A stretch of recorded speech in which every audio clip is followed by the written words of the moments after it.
વાતો તમને સંતો જોડેથી સાંભળવા મળે છે અને એમાંથી આપણે લેવાનું છે. આખો દી એટલું બધું કામ હતું ભગત, પણ કાનજી મામાનો ફોન આવ્યો કે આવવાનું જ છે. ઘણું લેસન હતું, થપ્પા બધું શાળાઓમાં તો હોય જ, પણ મેં નક્કી કર્યું કે મામા બોલાવશે. અને 2-3 વખત ફોન આવી ગયો એટલે મને ખબર પડી છે કોક વિશેષ છે. અને પછી તો અમરતરામ નું નામ સાંભળ્યું અને પછી મેં કીધું કે જવું પડે, કારણ કે સંત 2-3 વખત બોલાવે ના જઈએ ને તો સાહેબ પછી તો પૂરું થઈ જાય. અને આજે આપ સૌના દર્શન કરવા આવ્યો છું. અઠવાડિયું ના જવું તો ચાલે આમ તો, પણ અઠવાડિયું થઈ જાય પછી ઓટોમેટિક મારા ઉપર પણ કાટતું લાગે જ. આપણી ઘણા હું કેમ તો ઘેર બેસીને ભક્તિ કરીએ છીએ. એમ તો ઘેર બેસીને કરો ના નથી, પણ અઠવાડિયું તો તમારા દર્શન કરવા જવો જ પડે સાહેબ.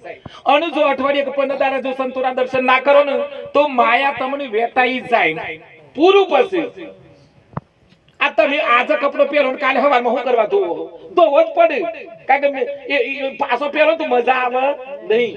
મજા ને મજા કરવી હોય, હવે મજા જ કરવી હોય સાહેબ તો સતત સંતો ભેગા રહો એટલે તમને મજા આવે સાહેબ. સંતોને માઇનસ કરી નાખો, સદવિચારોને માઇનસ કરવા, સદશાસ્ત્રોને માઇનસ કરો, કાઢી બાજુમાં ખસેડો એટલે તમારી મજા જતી રહે સાહેબ.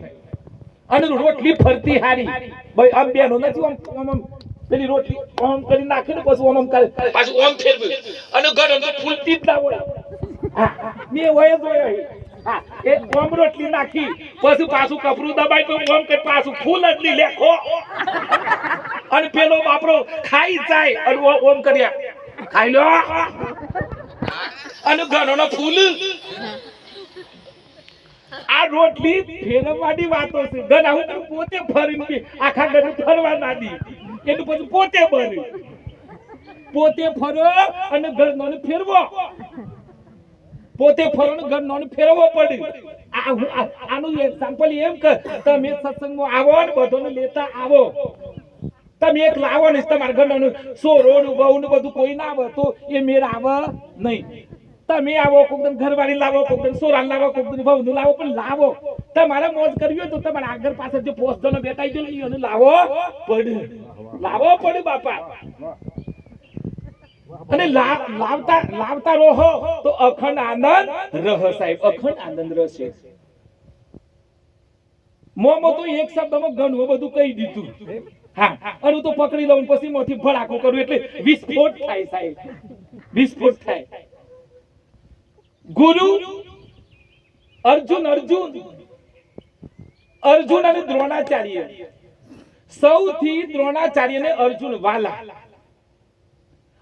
વાલા એટલે અમુક તો છાત્રાલયમાં ભણવા તો એ ખાઈ હુઈ જ જોઈ. માં તો એમ સોરંગ મારસો ભણ,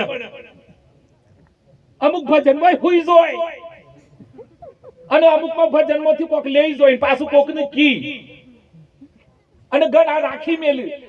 રાખવાની વસ્તુ નથી હોય તો ગમતાનો કરીએ ગુલાલ સાહેબ. થોડું મેઠું આલો સંગીત. હા હોય તો આપણે તો આનંદ છે, આપણી જોડે તો આનંદ જ છે સાહેબ. એટલે ગમતાનો કરીએ ગુલાલ. હારું કોકને કયો. દ્રોણાચાર્ય અને અર્જુન, દુર્યોધન, દુશાસન, ભીમ ને બધા શીખ ખરા, બધું શીખ પણ હુઈ જોઈ સાહેબ. પણ એક એવો અર્જુન, ગુરુનો આદેશ, ગુરુ કીધું બરોબર લેસન કરજે સાહેબ. એટલે પછી બધું આખો આશ્રમ હોઈ જાય અને અર્જુન છે એ ઓમ કરીને બાણ મારે સાહેબ. રાત્રે 11-12 વાગે 1-1 વાગ્યા સુધી બાણની વિદ્યા શીખે. અને ગુરુનું ખબર પડે, ગુરુને બધી જ ખબર પડે કે આ સોરું સમ તૈયાર થાય છે. ના ખબર પડે? ક્લાસમાં 50 હોય એમાં બેટા ગુજરાતીનું લેસન કરી જાય. હા સાહેબ. અને પછી કે લ્યો સાહેબ સહી કરાવો. અમુક તો લેસન કરીને સહી કરાવું. લ્યો સાહેબ, લ્યો ગુરુજી. અને અમુક તો કશું નહીં, હિયારો આવ્યો નથી, બે ગોદરો ઓઢ્યો અને પછી લેસન હું કરે સાહેબ.